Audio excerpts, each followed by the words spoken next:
আপনি কি জানেন পৃথিবীর ইতিহাসে সবচেয়ে কুখ্যাত সিরিয়াল কিলার কে? কার হাতে মারা যায় শত শত মানুষ? তিনি হলেন হ্যারল্ড ফ্রেডারিক শিপম্যান। সালটা ছিল 1946। ইংল্যান্ডের নটিংহামে বাবা মার কোলজোড়ে জন্ম নেয় এক ছোট্ট শিশু।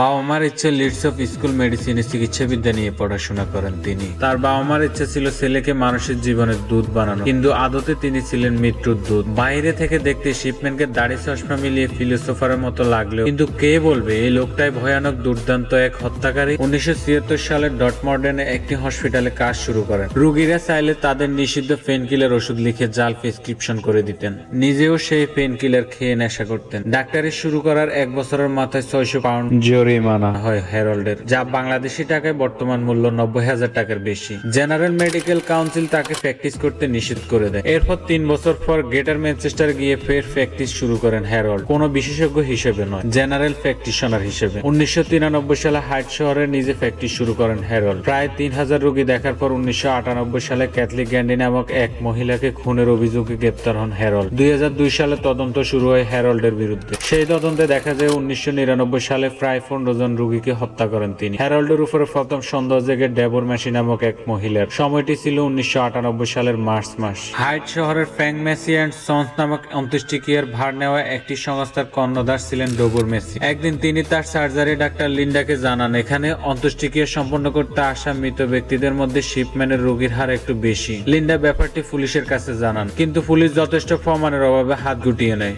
1998 সালের আগস্টে একই সন্দেহ হয় এক ট্যাক্সি চালকের। জনসন নামে ওই চালক পুলিশকে বলেন অনেক প্রবীণ মহিলাকে তিনি হ্যারল্ডের চেম্বারে নিয়ে গিয়েছিলেন, তাদের মৃত্যু হয়েছে বলে পরে জানতে পারেন। জনের দাবি মৃত্যু হওয়ার মতো অসুস্থ তারা কেউ ছিলেন না। ঠিক একই বছর নিজের বাড়িতে মৃত্যু হয় ক্যাথলিন গ্যান্ডির। সময়টি ছিল 1998 সালের জুন। গ্যান্ডি চিকিৎসা করেছিলেন হ্যারল্ড। গ্যান্ডির মেয়ে অ্যাঞ্জেলার প্রথম সন্দেহ জাগে যখন তিনি দেখেন তার মা নিজের সমস্ত সম্পত্তি হ্যারল্ডের নামে লিখে দিয়েছে, যার তখনকার মূল্য ছিল 3,86,000 পাউন্ডের মতো। খবর পেয়ে পুলিশ ফের অনুসন্ধান শুরু করে। কবর খুঁড়ে গ্যান্ডির সব দেহ বের করে। ফের কাটাছেড়া হলে তাতে ডয়ামরফিন নামক হিরোইন পাওয়া যায়। 1998 সালের 7 সেপ্টেম্বর হ্যারল্ডকে গ্রেপ্তার করা হয় এবং তার বাসা থেকে জালিয়াতির কাজে ব্যবহৃত একখানি টাইপরাইটার পাওয়া যায়। পুলিশ বিষয়টি আমলে নেয় এবং ডেথ সার্টিফিকেট আছে এমন 15টি মৃতদেহ ফের কবর খুঁড়ে মর্গে কাটাছেড়ার জন্য ফাটানোর বন্দোবস্ত করেন। অনুসন্ধানের ফলে জানতে পারে হ্যারল্ড মারাত্মক রকমের বেশি ডয়ামরফিন নামক হিরোইন রোগীর শরীরে ঢুকিয়ে তাদেরকে খুন করতেন